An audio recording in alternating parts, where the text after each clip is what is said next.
Bienvenidas, bienvenidos, mi nombre es Cecilia Laporta, soy asesora técnica de APALCO, la Asociación de Pescadores Artesanales de las Lagunas Costeras, y junto a la antropóloga Jimena Lagos acompañamos la experiencia, de creación de lo que es la cocina de la barra. La idea es para esta clase, para complementar un poco la clase que han tenido sobre lo que es el paisaje cultural y el patrimonio vivo, es contarles la experiencia que atravesamos, durante este proceso de creación de la cocina y cómo son las interrelaciones que se están sucediendo, en el territorio con este patrimonio vivo o con esta metodología, si se quiere, que ustedes acaban de aprender.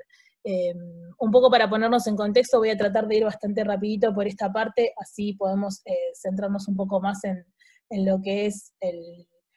la cocina de la barra y el patrimonio vivo, pero me parecía importante poder ponernos en contexto. Me imagino que muchos de ustedes conocerán la Laguna de Rocha, quienes no, los invito a hacerla, que hagan la deriva, porque es un territorio muy lindo para recorrer, pero también de su historia y para investigarlo es bastante vasta, entonces los invito a hacerlo. Vamos a hacer un paneo general de lo que es la laguna, la pesca, de cómo fue la creación de la cocina de la barra y de cómo eso se ve reflejado de alguna manera en el paisaje cultural como objeto focal de conservación del área protegida. La Laguna de Rocha es un área protegida que pertenece al SNAP desde el año 2010 y tiene su plan de manejo aprobado desde el año 2016, pertenece al sistema de las lagunas costeras del departamento de Rocha, y es un sitio de gran biodiversidad, por ser, digamos, muy importante por ser un sitio de cría y de reproducción de diversidad de especies. Habitan más de 250 aves de las 500 que pueden verse en Uruguay, y es un sitio además con una larga trayectoria de relacionamiento socioinstitucional, le llamamos. La comunidad de pescadores que habita en la Laguna de Rocha se ha relacionado y se ha fogueado, bastante con su entorno y con distintas instituciones a lo largo de toda esta historia, y de alguna manera ese relacionamiento generó y desarrolló procesos en el territorio que hoy podemos ver consolidados en este patrimonio vivo y en esta creación, de la cultura de la pesca, de la tradición pesquera que está siendo puesta en valor. Como anécdota nomás, para que se materialice un poco esto de la trayectoria del relacionamiento socioinstitucional, el primer GEF que se financia en el mundo después de la conferencia de Río 92, que es cuando se crea el fondo GEF, es el que da origen al programa Provides, y desde entonces, desde el 92, 93 por ahí, el Provides comienza un trabajo de territorio en la Laguna de Rocha, y genera un montón de proyectos, de actividades que están sistematizadas en los documentos de trabajo de Provides, y que también llama e interrelaciona a otras organizaciones para que vengan a trabajar en la laguna, como es la DINARA, la propia Universidad de la República, ABINA en su momento, diversidad de embajadas y demás. Es decir, que es un sitio que es una comunidad de pescadores, y es un sitio que está bastante, fogueado, si se quiere, con el relacionamiento con las demás instituciones. Y también eso ha traído muchas frustraciones y muchas cuestiones que por hoy son características también de la forma de ser de sus habitantes. Para pasar un poco a lo que es la pesca artesanal en la Laguna de Rocha, representa básicamente mucho la identidad, ¿no? Esto del ser pescador de la laguna. Es un medio de vida, es decir, que los pescadores viven en la laguna, pero también de la laguna, y de la laguna, o sea, de lo que la laguna les da, porque la actividad económica principal y la que representa su reproducción social y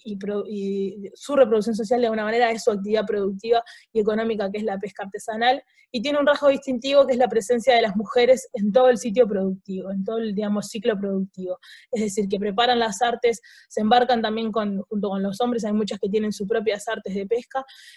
hacen la captura, hacen el procesamiento, incluso también el agregado de valor. Entonces hay como una manera, una presencia en todo el ciclo productivo, pero además las mujeres tienen participación en distintos ámbitos, ¿no? En el espacio doméstico, porque son las líderes muchas veces del hogar, de quienes se encargan de la salud de los hijos, de la educación, de pelear por cuestiones más también comunitarias y de la participación en la asociación, pero también entonces tienen un rol económico y productivo en la cadena de valor de la pesca. Y es una comunidad también que ha sabido de alguna manera transmitir sus conocimientos sobre la pesca y sobre el habitar y sobre la dinámica de la laguna, de madres a hijas y también de abuelo, padre e hijo. Ya hay 5 generaciones habitando en esta comunidad de pescadores. Y un poco para profundizar, acá les queda esta información, pero para profundizar un poco más en algunos aspectos de la pesca, y sobre todo para diferenciarla de lo que es la pesca con la paloma o con otros sitios, la unidad productiva básica, digamos, de la pesca en la laguna es familiar, es sociofamiliar, es decir, padre, madre e hijos son una unidad productiva y son dueños de sus medios de producción, es decir, de sus barcas, de sus redes, las comparten entre ellos y son dueños de ellas. Sin embargo, puede llegar a existir una relación, digamos, de trabajo, si quiere, de dependencia oculta con los intermediarios, porque al no tener electricidad, si ellos pescan y el intermediario no va a buscar,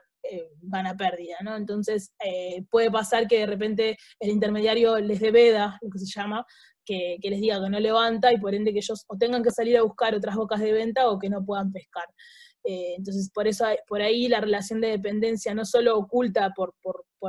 digamos, por cómo se da el trabajo, sino también porque es el intermediario el que fija el precio, es decir, te lo voy a buscar y te pago tanto, ¿no? No existe, no tiene el pescador no tiene, digamos, tanto poder en esa relación para fijar los precios, y eso también es lo que ha marcado de alguna manera el empobrecimiento, si se quiere, o las condiciones muy básicas de vida que han tenido a lo largo de la historia las familias que allí residen. Es una comunidad conformada por 16 familias, aproximadamente 120 personas, y estaban muy acostumbrados antes a tener esto de la doble vivienda, según la zafra, entre la laguna de Balizas, en Castillos, en la laguna de Castillos, perdón, y en Balizas, en la barra de Balizas y en la laguna de Rocha. Bueno, no me voy a extender mucho más, pero para que vayan conociendo un poco cómo se da la pesca artesanal. Y después brevemente voy a contarles cómo se crea la cocina de la barra. Mencionarles que Apalco y la laguna, la comunidad de pescadores, venía de un proceso, si se quiere, de debilitamiento social y socioinstitucional más bien. No se estaban reuniendo, no había un grupo motor que estuviera dirigiendo, digamos, Apalco, no había técnicos trabajando en el territorio junto a ellos. Ellos lo último que habían hecho antes de que comenzara este proceso de la cocina de la barra era participar del plan de manejo, que tuvo sus complicaciones porque se llevó mucho tiempo construirlo y después estuvo mucho tiempo encajonado. Entre que ingresa al área y ellos construyen el plan de manejo, pasan 6 años hasta que el plan de manejo es aprobado, y de alguna manera eso desgasta mucho la relación entre el SNAP, entre los actores en el territorio, y la deteriora. Esta cocina de la barra surge a partir de la Dirección General de Desarrollo Rural, que lanza una convocatoria a lo que llama Proyectos de Fortalecimiento Institucional en el año 2013 aproximadamente, y que la abre también para la pesca artesanal, por lo cual posibilita que las comunidades de pescadores puedan presentarse a estos fondos. Inicialmente se presenta un proyecto para hacer acuicultura de camarón, pero como la acuicultura no es permitida por parte de la INARA en la laguna, la DGDR termina aprobando $44.000 para trabajar en lo que es el fortalecimiento nuevamente de la asociación y en un emprendimiento productivo que eligieran que se desarrollara, digamos, acorde a los intereses del colectivo. Bueno, y ahí muchos pescadores, que eran los hombres más bien los que habían participado de la génesis del proyecto de acuicultura de camarón, deciden bajarse del proyecto, no quieren participar, y entonces quedan las mujeres y se decide que la actividad productiva que quieren desarrollar es esta cocinas, kiosco, que siempre habían tenido el sueño de tener, y que de hecho en algunos momentos de la historia ellas habían tenido un pequeño kiosco, y bueno, y así surge, digamos, de alguna manera lo que quiere representar la figura es, en el primer cuadrado, entre un grupo motor de pescadoras, que eran 2 o 3, las técnicas y los técnicos de la DGDR, comenzamos, digamos, un trabajo muy de hilar fino, de empezar a celebrar los pequeños logros, de tener un salón primero para reunirnos,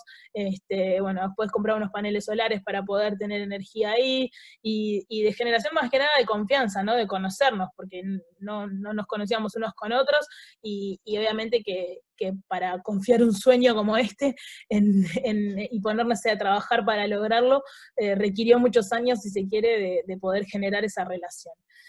Bueno, cuando se decide que se quiere esta cocina, entonces se hace un primer intento, se abre, como es bastante exitoso, más mujeres se suman, es decir, que hay una integración de otras mujeres al emprendimiento, y justo un equipo de diseñadoras que estaba haciendo su tesis de grado decide trabajar con la cocina de la barra, y de alguna manera es la que termina poniendo en gráfica toda esta identidad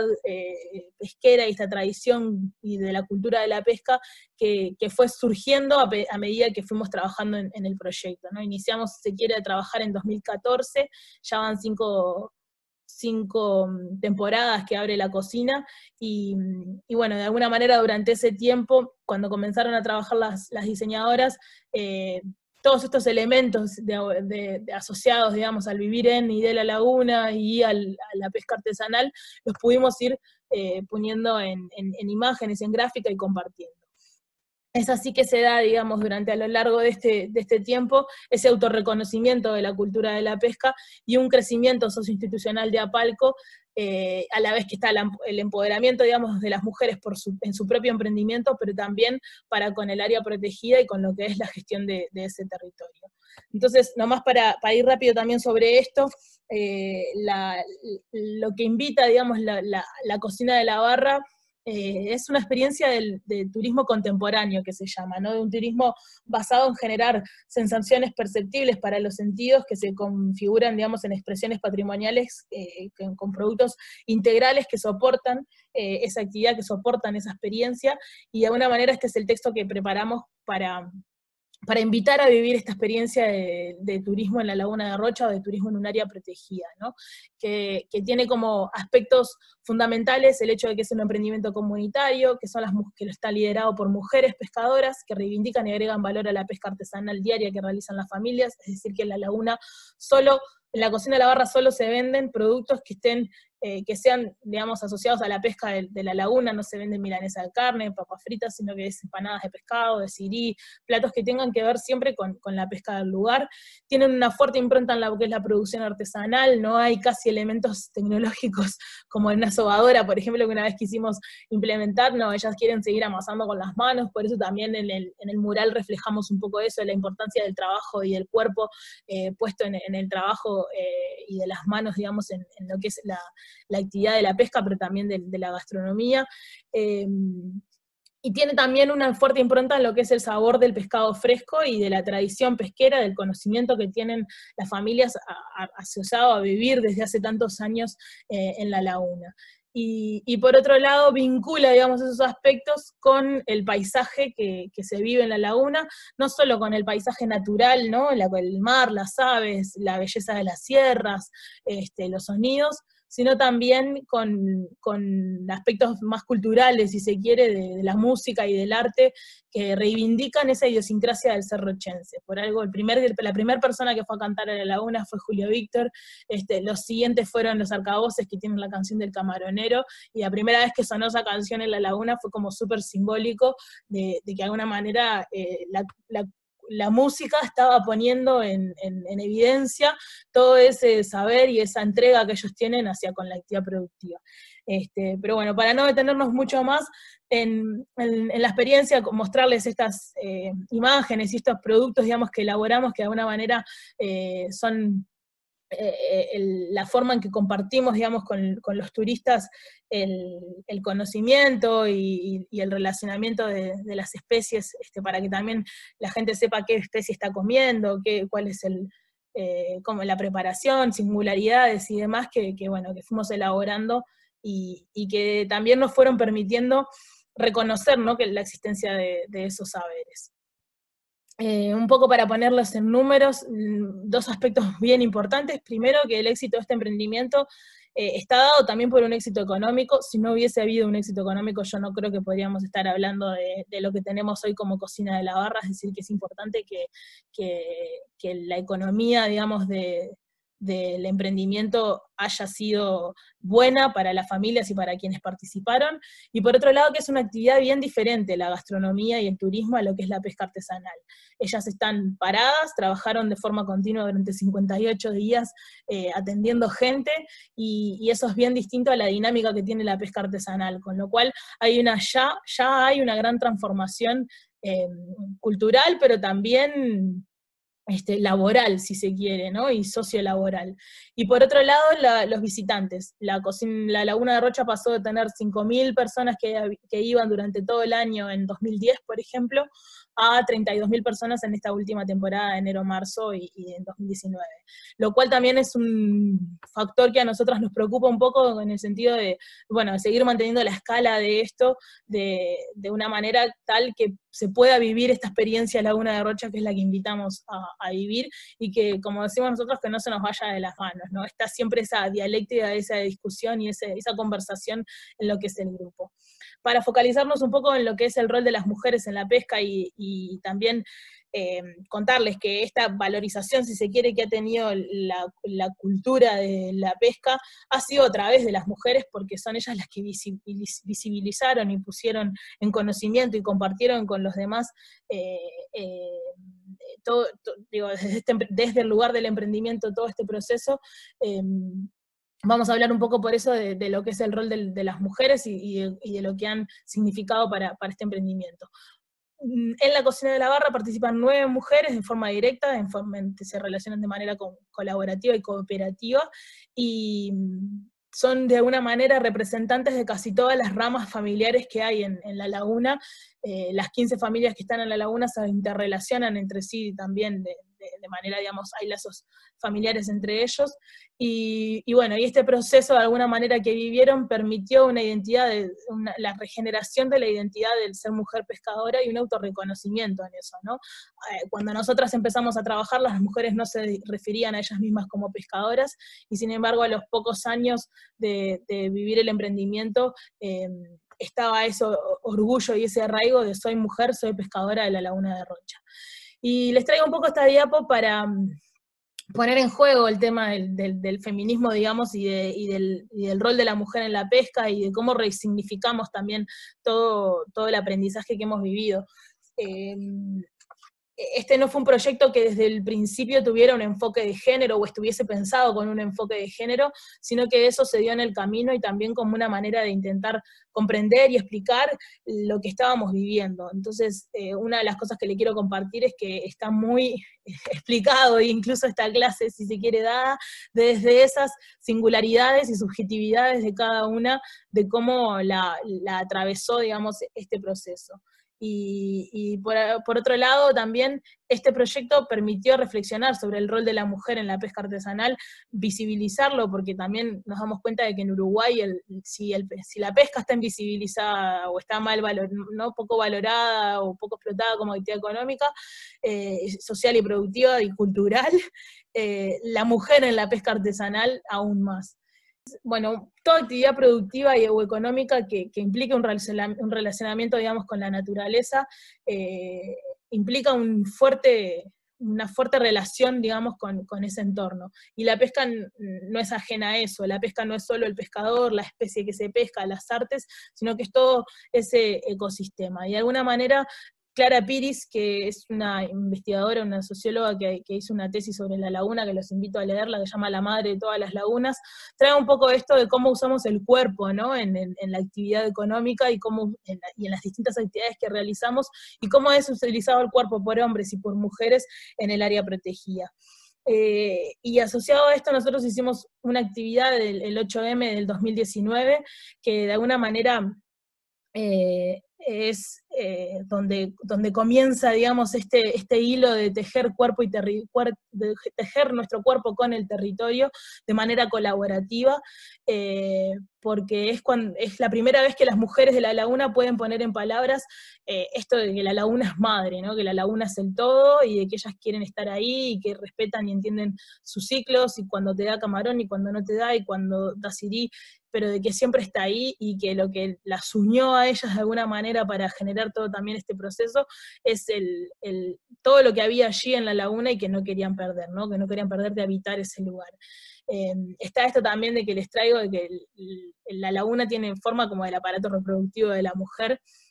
y donde están los ovarios, de alguna manera, es donde están los sitios de cría y de recría de las especies de peces, que son zonas de veda de pesca, al tiempo de que hay una conexión de la laguna con el océano que funciona como si fuese una pecera, ¿no? Que la limpia y que la regenera de una manera que permite la entrada del camarón, que permite la salida de los cangrejos siríes a desovar y demás. Y bueno, hay como un paralelismo, si se quiere, entre la laguna, digamos, como mujer, y por eso también como proveedora, si se quiere, de la vida y de las especies que después ellos pescan. Por eso Clara mencionando la laguna como la madre de todas las lagunas, y a las mujeres mismo como la laguna madre. Y me gustaba traer como esta frase que tiene el feminismo guatemalteco, que propone que cuerpo y territorio se influyen y definen de forma recíproca, conformando ambos un continuo indivisible. Y me gustó porque el entrar en el feminismo y el ecofeminismo nos permitió, por lo menos a las técnicas y también para con las mujeres de la laguna, comprender desde el ser mujer el proceso que estábamos viviendo y este proceso de cómo habitan el territorio, y de alguna manera de compartir lo que son los imaginarios feministas, ¿no? Que es esto de que de repente las mujeres de la laguna no se declaran ellas como feministas, pero sí que tienen imaginarios compartidos con mujeres que sí lo son, o con mujeres de otras regiones de América Latina, como pueden ser en Guatemala, en Perú, en otras regiones. Entonces, el saber tener eso, digamos, compartido, que está asociado a la forma en que se habita el territorio, y esto de cuerpo-territorio es como bastante interesante. Y por otro lado, también mencionar la importancia de este 8M, porque de alguna forma es como el momento en que empezamos a poner más en palabras y a compartir con el resto de la comunidad, porque desde ese 8M participaron investigadoras que también trabajaban de la laguna, vecinas que se sumaron y demás, y ese día fue como que se empezó a compartir mucho más esto de la cultura de la pesca, de la tradición y del habitar este lugar, este territorio, ¿no? Había mujeres que le decían, gracias por estar acá, gracias por hacer esto, gracias por ser ustedes las que lideren esto, y que eso, de alguna manera, es la mujer la que empieza a poner en valor y a visibilizar la cultura de la pesca y la tradición, ¿no? Hacia con otros, por lo pronto. Entonces, bueno, un poco, nada, no me quería detener mucho, pero sí traerles esto para que también podamos después reflexionar cómo se da todo esto en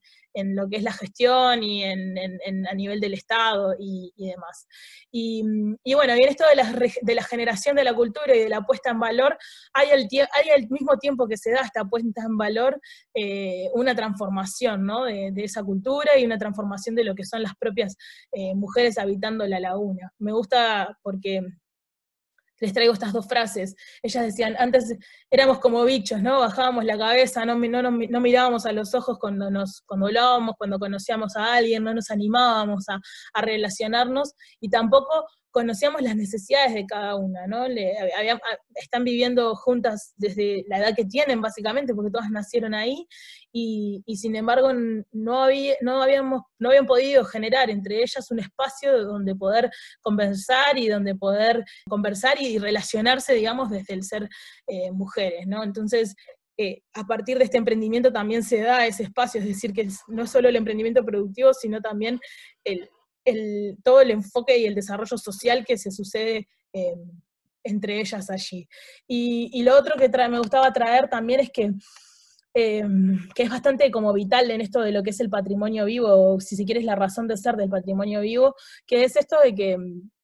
ellas cumplieron un sueño a través del logro de esta cocina, ¿no? O ese imaginario que tenían de, bueno, alguna vez estaría bueno tener un kiosco, alguna vez estaría bueno tener una cocina, y ni nosotras ni ellas sabíamos que ese cumplir el sueño nos iba a cambiar tanto, ¿no? Tanto en la forma de ser como en cómo ahora ven su vida, ¿no? Ellas dicen, me cambió 100%, y te cambia la manera de ser y de pensar, y ahora siempre estamos pensando qué mejorar de nuestras vidas, gracias a que siempre fuimos pensando en qué mejorar del emprendimiento, en cómo hacerlo mejor.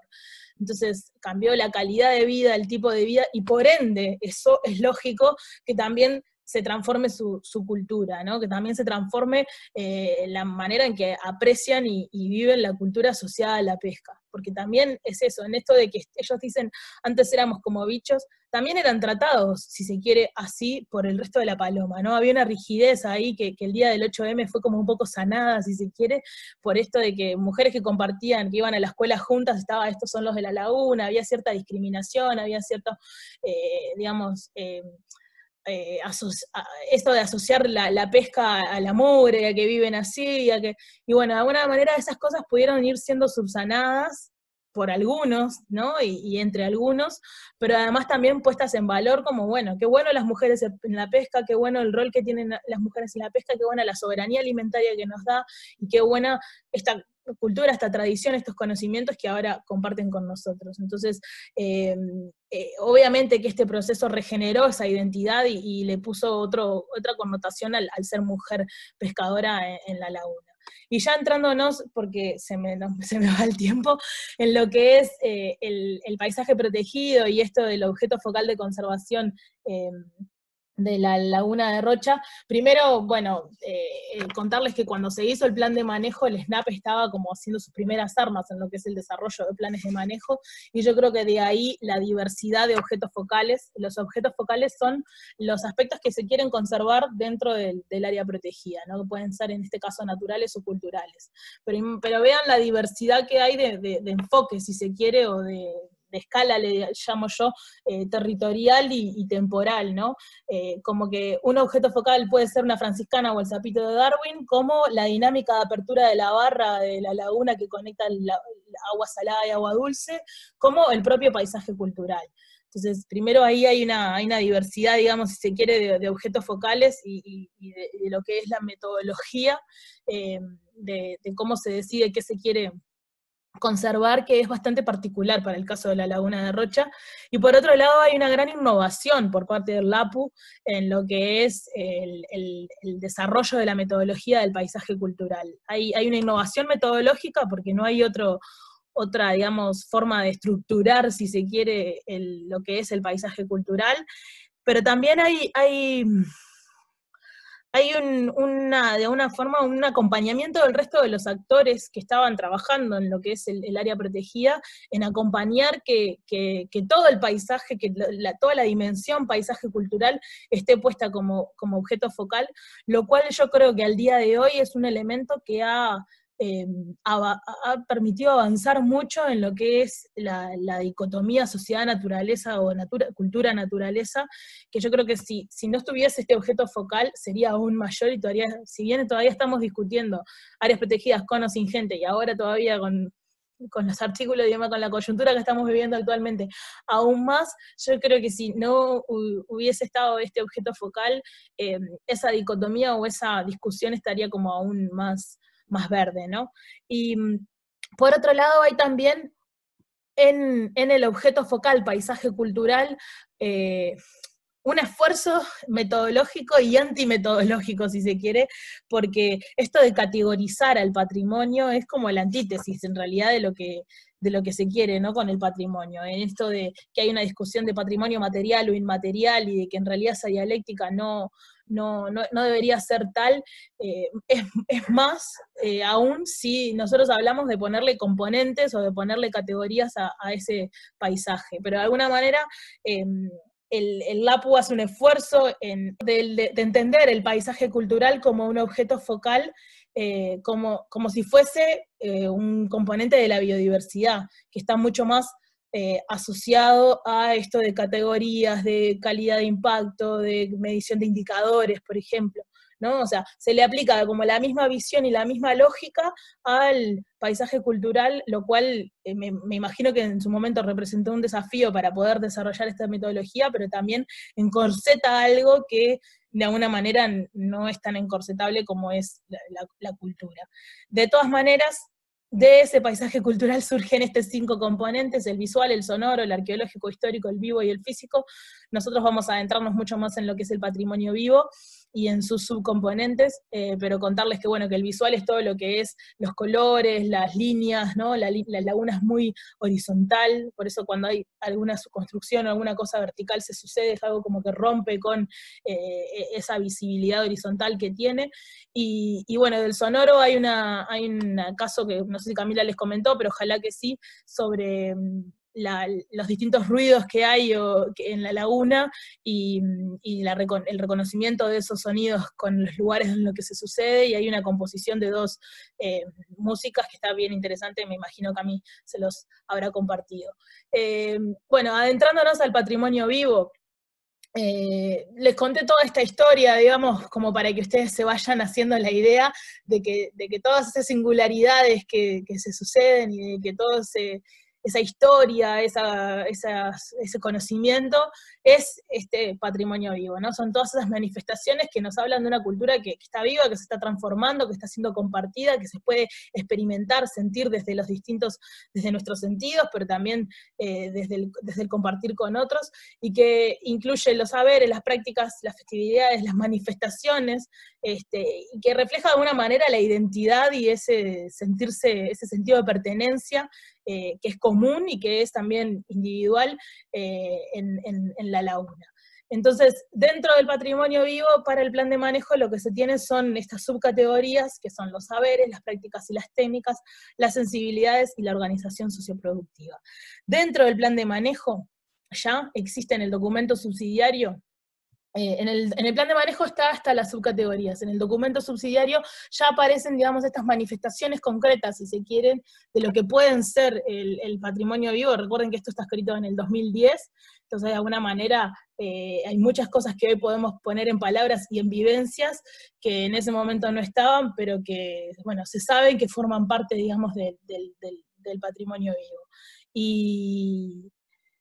Y de alguna manera, hoy por hoy, la interrelación, digamos, actual que existe, si se quiere, entre ese enfoque metodológico y lo que sucede hoy en el territorio, puede estar dada, digamos, en lo que son los saberes, bueno, no solo por el conocimiento que tienen los pescadores de las especies de la laguna, de cómo la habitan y demás, sino también, por ejemplo, cómo participan en investigaciones ellos son generadores de información para investigaciones que se suceden en el territorio, y que ya empieza a haber una interrelación entre lo que es el saber ecológico local de ellos y el conocimiento científico, o una retroalimentación y una alimentación más bien por parte también de ellos a ese saber. Bueno, las inquietudes que presentan sobre el stock de especies y los ciclos de la laguna, que también se están queriendo como investigar de manera conjunta. En lo que es prácticas y técnicas, todo lo que es las maniobras, la navegación, la orientación que ellos tienen en la laguna, los lugares que tienen reconocidos como sitios de pesca, o de cómo se distribuyen las especies en la laguna, todo lo que es la construcción de las artes de pesca, las trampas de camarón, las jaulas del sirí, las chalanas, los chinchorros antes, que era lo que usaban. En relación a las sensibilidades, si se quiere, dentro de lo que es el patrimonio vivo, dentro de esta subcategoría, es la que más hemos trabajado o puesto en valor, o que se interrelaciona, digamos, hoy por hoy, en relación a lo que son la gastronomía, las recetas, ¿no? El conocimiento, digamos, sobre el mejor sabor de cada especie puesta con qué, en qué preparación. Bueno, los relatos, las toponimias que tienen, no solo de los sitios y de los lugares de pesca en la laguna, sino también de las aves, de los peces, el arte, bueno, hay un montón de interrelaciones que se suceden hoy y que de alguna manera conforman este patrimonio vivo. Y en relación a la organización social, también estas dos subcategorías, si se quiere, fueron las que más crecieron en estos últimos años, gracias al proceso de la cocina de la barra, como es la conformación de Apalco, las mujeres formando parte de la directiva y todo su conocimiento sobre la comercialización asociativa, sobre cómo hacerla, con las dificultades que tienen con no tener energía eléctrica,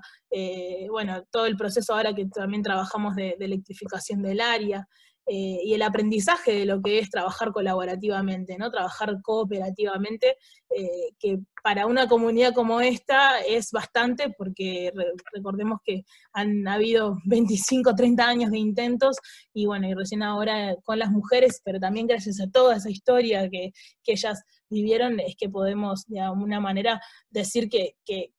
hoy sí, en su cultura, en su patrimonio vivo, está el saber del actor asociativo, ¿no? Y no es algo impuesto o querido, digamos,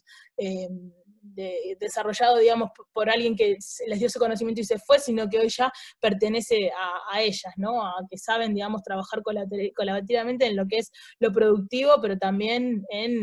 ahora, por ejemplo, con esta crisis, con la pandemia y demás, bueno, cómo se trabajaron con el liceo para tener energía y demás, y poder seguir asistiendo a clases los gurises, y bueno, esas cuestiones que ya forman parte de ellas y de su cultura y de sus saberes. Y les traigo esto también bien puntual como una forma de lo que es la interrelación también del territorio, ¿no? O sea, hay un montón de cosas y de manifestaciones o de interrelaciones que surgen desde las propias mujeres pescadoras y de la cocina de la barra, y otras que se dan porque el territorio percibe eso y acciona en consecuencia. Y uno de los proyectos que se suceden, por ejemplo, hoy por hoy, Las Formas del Viento del colectivo artístico de la Laguna de Rocha, es como también un poco eso. Hay desde la sensibilidad del arte, de los poetas, de los músicos, de los artistas que están viviendo en Rocha, en La Paloma, una necesidad como de apoyar o de también incentivar esta preservación del territorio y de la cultura de la pesca en la Laguna de Rocha, y bueno, les invito a ver esos videos, estos son links que después yo les mando a la presentación, y son también los videos que colgó el CURE ahora por el marco del 5 de junio, como para que conozcan más también de esos proyectos y de esta, de alguna manera, respuesta que da el territorio de alguna forma al proceso o a cosas que son promovidas desde la cocina. Y si nosotros pensáramos, digamos, el alcance o el poder que podría tener este patrimonio vivo, qué tan vivo, digamos, puede estar, y qué tan desarrollado o compartido, ¿no? Entre todos los actores del territorio, como que, ¿dónde está el límite? El cielo es el límite, ¿no? De alguna forma, hay un montón de acciones y de actividades que también que se pueden seguir realizando, transformando a partir de lo que ya hay, como, no sé, nos hemos imaginado con las mujeres tener la fiesta del Cirí, hicimos el Festival de Primavera, bueno, hemos estado recuperando fotografías, haciendo postales, hay un montón de cuestiones ahora asociadas a adaptación al cambio climático que hay para trabajar. Bueno, hace mucho que queremos hacer estos encuentros de saberes de pescadores e investigadores, ¿no? Poder elaborar el libro de la pesca, poder poner más en valor de alguna manera todos estos conocimientos que están asociados al territorio y que se interrelacionan entre quienes lo habitan, entre los protagonistas, si se quiere, o los generadores de esta cultura, de esta tradición, pero también entre quienes queremos compartirla con ellos, como son los investigadores, los habitantes, los turistas y demás. Pero de alguna manera, esto es, yo le pongo potencial, porque sentimos que las reglas del juego, digamos, por lo general no están puestas por quienes habitan el territorio, y muchas veces el sinónimo de desarrollo está más asociado a una cultura más hegemónica y colonialista que a la que tenemos nosotros, ¿no? Que a la que se genera desde el territorio. Y para ir ya cerrando y entrando a las reflexiones finales, les traía como esto que plantean Ungario Cejo, que son quienes redactaron el Manual de Historia Ambiental, que es una metodología bien interesante para entender las transformaciones históricas y geográficas del territorio, que hablan bueno, de que para definir qué es lo valioso que se pretende cuidar es necesario tener en cuenta a la gente, ¿no? Y decir que, digamos, y las relaciones que existen entre las personas con la naturaleza y entre ellas hacia con la naturaleza. Y que de alguna manera las instituciones ambientales han estado lejos de tomarse en serio este aspecto de lo social. Yo les traía esto porque, bueno, desde del potencial, digamos, de soñar y de las acciones, interrelaciones estas del patrimonio vivo potenciales a lo que es la realidad, hay un gran abismo, y en parte es porque las instituciones ambientales no han sabido acompañar acompañar este proceso, pero al mismo tiempo no han tenido los recursos o la capacidad de gestión para acompañar, digamos, este proceso de la valorización de la cultura en el área protegida. Es el primer caso también que se da para un área protegida en Uruguay, donde se vincula la pesca artesanal y los valores culturales con experiencias de turismo y de conservación, y de alguna manera nosotros hablamos de que la cocina de la barra tiene un gran potencial de contribuir a un enfoque de desarrollo sustentable local, en tanto el eje esté en la conservación de la biodiversidad y de la naturaleza a través de la conservación y de la puesta en valor del patrimonio, porque de alguna manera la cocina de la barra logra darle una visibilidad a la base biocultural que tiene la pesca artesanal, que antes no existía, por lo menos no para la laguna de Rocha, y no existía ni hacia el terreno político, ni hacia el terreno comunitario, o hacia el terreno social. Y de alguna manera existe un gran potencial de que el enfoque de desarrollo del área protegida esté sostenido en este patrimonio, en estos saberes, en la tradición, en la cultura de la pesca, y de alguna manera en el discurso está, pero no así en los hechos, ¿no? Y no del todo, no hay un enfoque, digamos, de trabajo puesto hacia eso. Por eso hablamos de gran potencial, pero de que hay que todavía, de alguna manera, continuar discutiendo sobre cómo concebimos el sistema y la relación naturaleza-cultura para poder caminar más integradamente hacia eso. Y después son dos reflexiones más que les traigo, una más desde el lado de la relación Estado-mujer-cultura y de lo que es la gestión del enfoque territorial, y otra más para el patrimonio vivo. De esta primera, de lo que es la gestión del enfoque territorial, es algo casi que histórico que ha pasado en la laguna, que cuando hay una cosa no está la otra, ¿no? Cuando hay técnicos, plata, tiempo, recursos, de repente los pescadores no están organizados, no están listos, o recién estaban realizando, si se quiere, en ese momento, este proceso de autorreconocimiento, de trabajo asociativo y demás. Y hoy por hoy que llegamos a alcanzar eso, ¿no? Que hay aprendizaje, hay valorización de la cultura de la pesca, hay una buena imagen del ser pescador o pescadora de la laguna, hay autorreconocimiento, hay interés por la educación, por aprender más, por saber más, hay mujeres que están trabajando activamente, hay un equipo técnico ahí que trata de sostener un poco también ese proceso, no hay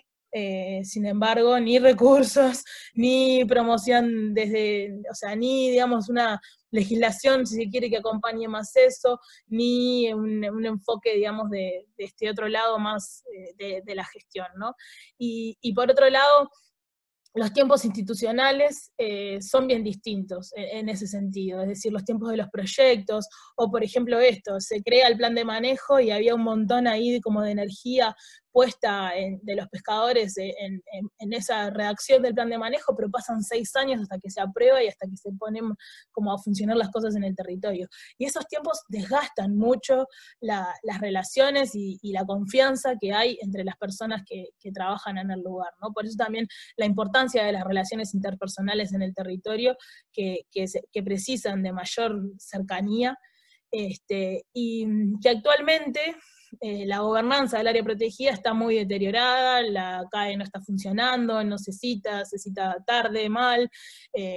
no se mandan las actas, bueno, hay un montón de cuestiones asociadas a lo que es la gobernanza del área protegida, que las mujeres de Apalco, y en especial también la lectura que hacemos las técnicas de esa situación, es que hay una falta de reconocimiento de la administración, y sobre todo también desde el SNAP,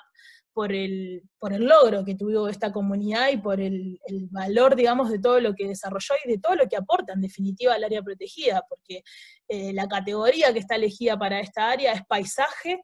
y dentro del paisaje, bueno, este patrimonio vivo de alguna manera es un componente de esa área protegida, y las mujeres están trabajando por resignificarlas, por valorarlas, y sin embargo no hay un reconocimiento explícito desde desde la administración del área de ese rol, ¿no? Y en ese sentido hay Rita Segato, que es una investigadora, plantea que el Estado tiene un ADN patriarcal, porque de alguna manera hay una ritualidad, digamos, en la manera de operar, en el lenguaje, en la forma en que se relaciona, digamos, el Estado con el ciudadano, que está dada por la historia más del varón que de la mujer. Entonces, que la mujer tiene que hacer de alguna manera un esfuerzo por relacionarse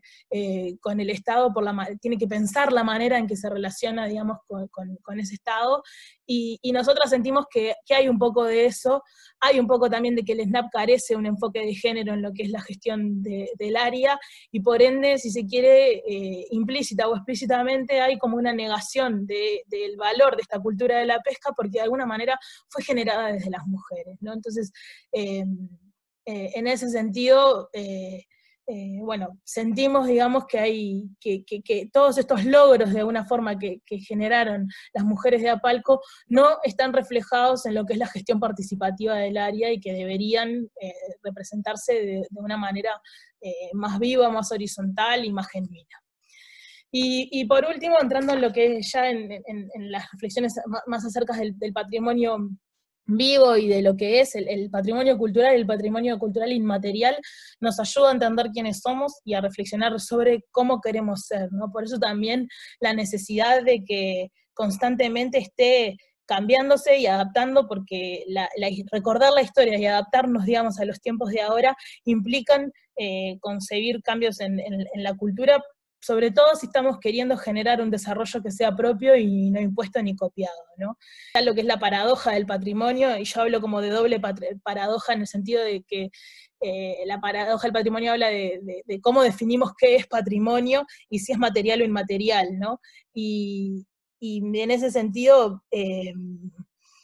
no hay un saber patrimonial único, ¿no? Y concebirlo, es necesario concebir el saber patrimonial como un proceso de producción y de agregación de valor de distintos conocimientos y saberes y que se retroalimentan, que de alguna manera es lo que sucedió también en este territorio. Y necesitamos encontrar nuevas formas de reconstituirnos, digamos, en el espacio donde vivimos y de resistir desde la pluriversalidad, es decir, de la diversidad de formas de ser y de habitar en el territorio, que de alguna manera también está asociado a esto de la educación ambiental y educación patrimonial, que para nosotras es lo que permitió generar, digamos, y llegar a donde estamos, y de alguna manera resignificar esa identidad y mantener viva esa tradición pesquera o esa cultura de la pesca. Investigador que habla sobre el turismo, digamos, y esta relación dialógica entre el patrimonio y el turismo, en que cuando un habitante llega a un lugar y bueno, lo percibe a través de los sabores, los colores, esa pluriversalidad, esa versalidad, esa pequeña versalidad de ese lugar, eso diferente se vuelve original, se vuelve encantador y genera una retroalimentación con la identidad local que se ve fortalecida por el propio gusto de esa otra persona que devuelve qué lindo que esto sea así. Entonces hay una retroalimentación ahí que es propia del patrimonio vivo, y la dificultad que tenemos, sobre todo los pueblos del sur y nosotros, Uruguay, con sus dicotomías de a quién miramos y cómo queremos ser, ¿no? Y en qué nos queremos convertir, de apreciar nuestro propio simbolismo, ¿no? De apreciar nuestras propias maneras de relacionarnos, de entender, de habitar el territorio, que muchas veces nos gana la globalización o nos gana el poder simbólico de lo extranjero frente a lo que tenemos. Entonces hay ahí todavía una dificultad, digamos, por apreciar lo nuestro, por valorar lo nuestro, en la que para mí la educación ambiental cumple un rol fundamental ahí en ayudarnos a transitar ese camino. Nomás para cerrar, como conclusión, bueno, la Cocina de la Barra representa una experiencia asociativa de turismo comunitario que está liderada por mujeres, que tiene un fuerte énfasis en el patrimonio pesquero, y que da lugar a la apicultura de la pesca como sustento para el desarrollo local. Y hablo de sustento para el desarrollo local porque es también un dinamizador de la economía, se potencia la cadena de valor de la pesca y al mismo tiempo que se regenera la identidad como forma de resistir esto, ¿no? A la globalización y de valorar la pluriversalidad. y en ese sentido, todo este proceso también origina un proceso de regeneración de la identidad que de alguna manera todos esos logros y esos aprendizajes que atravesó a las mujeres que fueron protagonistas, digamos, de esto, transformó esos elementos que de repente estaban presentes en su cotidianidad y los resignificó, ¿no? Tomaron un valor, un orgullo, un apego, un sentido de pertenencia, un sentido de identidad que nunca antes habían vivido y que de alguna manera ese proceso es lo que ahora comparten con quienes las visitan, ¿no? Por eso también este proceso de regeneración de la identidad es promotor del disfrute, de cómo viven, del disfrute de la laguna, del orgullo que sienten por vivir ahí, pero también de la conservación de ese lugar desde la población local y para con quienes vienen. Y de alguna manera, bueno, todos estos elementos representan ese patrimonio vivo que es algo a lo que querríamos conversar y conservar y seguir retroalimentando, y que, bueno, luchamos para que también el resto de los actores tome conciencia y trabaje también junto a nosotras hacia eso. Para cerrar nomás les dejo esta frase también de Berta Cáceres en relación a que nosotras entendimos este proceso, digamos, desde tener en cuenta todos los elementos, ¿no? de lo que es la dominación, y de alguna forma, si queremos no repetir la historia y poder encontrar esta soberanía, esta emancipación, precisamos bueno, desmontar, digamos, todos esos elementos de dominación. Así que, nada, desde las técnicas y mujeres pescadoras les agradecemos y estamos felices de poder también compartir esta experiencia junto a ustedes, y bueno, mucha suerte en su curso.